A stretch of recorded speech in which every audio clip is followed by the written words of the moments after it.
Kakinada urban development authority chairman పదవి కోసం జనసేనలో కుమ్ములాటలు మొదలయ్యాయి.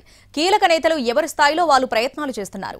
పార్టీ పెద్దలను ప్రసన్నం చేసుకునే ప్రయత్నంలో ఉన్నారు. కొత్తగా సామాజిక వర్గాల సమీకరణాలు కూడా తెర మీదకు తీసుకొచ్చారు. కూటమి ప్రభుత్వంలో Kakinada urban development authority chairman పదవిని జనసేనకు కేటాయించారు. తొలుత కుడా చైర్మన్ పదవి జనసేన పార్టీ కాకినాడ జిల్లా అధ్యక్షుడు తుమ్మల బాబును వరించింది. తుమ్మల బాబు ప్రమాణ స్వీకారం కూడా చేశారు. అయితే కొన్ని నెలల్లోనే తుమ్మల బాబుకు డీసీసీబీ అవకాశం రావడంతో బాధ్యతల నుంచి పక్కకు తప్పుకోవాల్సి వచ్చింది. కీలకమైన ఈ పదవి కోసం జనసేనలో జోరుగా పైరవీలు జరుగుతున్నాయి. పిఠాపురం జనసేన కోఆర్డినేటర్గా ఉన్న మర్రెడ్డి శ్రీనివాస్ పేరు పరిశీలనలో ఉంది. మర్రెడ్డి శ్రీనివాస్కు కూడా చైర్మన్ పదవి ఇస్తే ప్రోటోకాల్ ప్రకారం పిఠాపురంలో రాజకీయాలు చేయవచ్చని జనసేన భావిస్తోంది. అయితే దీనికి అనుగుణంగా పార్టీ ఒక నిర్ణయం తీసుకోవాల్సి ఉంది. మరోవైపు మిగతా నేతలు కూడా ఎవరి స్థాయిలో వాళ్లు ప్రయత్నాలు చేస్తూ తమకు అవకాశం ఇవ్వాలని డిమాండ్ చేస్తున్నారు. Kakinada urban development authority Kakinada జిల్లా పరిధిలో ఉంటుంది. అయితే మర్రెడ్డి శ్రీనివాస్ సొంత నియోజకవర్గం మండపేట. దీంతో కాకినాడ జిల్లాకు సంబంధం లేని వ్యక్తికి కుడా చైర్మన్ పదవిని ఎలా కట్టబెడతారని జనసేనలో ఓ వర్గం ప్రశ్నిస్తోంది. ఇదిలా ఉంటే కొత్తగా సామాజిక వర్గ సమీకరణాలను తెరమీదకు తీసుకువచ్చారు గ్లాస్ పార్టీ నేతలు.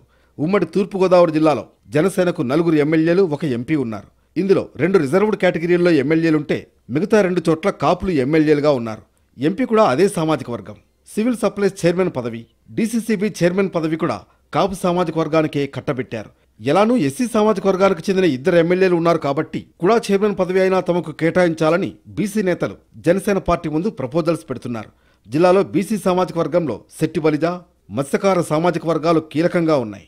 ఆయా వర్గాలకు చెందిన జనసేన నేతలు తమను గుర్తించాలని కోరుతున్నారు. అంతేకాదు కూడా చైర్మన్ పదవిని మరోసారి కాపు సామాజిక వర్గానికే కేటాయిస్తే తమ పరిస్థితి ఏంటని సోషల్ మీడియా వేదికగా పోస్టులు పెడుతున్నారు. అవకాశం ఉన్నప్పుడు పార్టీలో అన్ని సామాజిక వర్గాలకు ప్రాధాన్యం ఇవ్వాలి కదా అని తమ అభిప్రాయం చెబుతున్నారు. అయితే కుడా చైర్మన్ పదవి మాత్రం తనకే దక్కుతుందని ధీమాగా ఉన్నారు మర్రెడ్డి శ్రీనివాస్.